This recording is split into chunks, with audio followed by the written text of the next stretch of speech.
నంద్యాల జిల్లా శ్రీశైల శ్రీ బ్రహ్మరంభ మల్లికార్జున స్వామి అమ్మవారిని AP BJP అధ్యక్షురాలు దగ్గుపాటి పురంధేశ్వరి శ్రీ స్వామి అమ్మవారిని దర్శించుకున్నారు.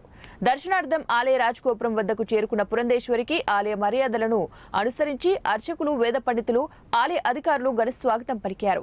అనంతరం పురంధేశ్వరి శ్రీ స్వామివారికి రుద్రాభిషేకం, అమ్మవారికి కుంకుమార్చన తదితర ప్రత్యేక పూజలు నిర్వహించుకున్నారు.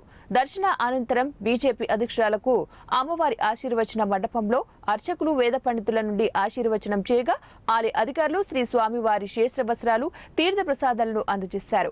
బీజేపీ అధ్యక్షురాలతో పాటు జిల్లా అధ్యక్షురాలు భైరెడ్డి శబరి, ఉమ్మడి జిల్లాల బీజేపీ ముఖ్య నాయకులు ఉన్నారు. దర్శన అనంతరం మీడియాతో మాట్లాడుతూ ఎన్నో శతాబ్దాల ఆందోళన ఫలితంగా మన కళ సహకారమైందని తెలిపారు.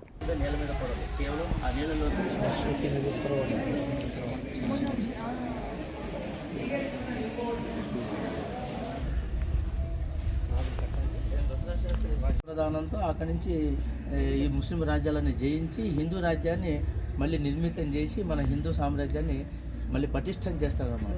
అందుకనే ఛత్రపతి శివాజీ స్ఫూర్తి కేంద్రంగా ఉన్నారు.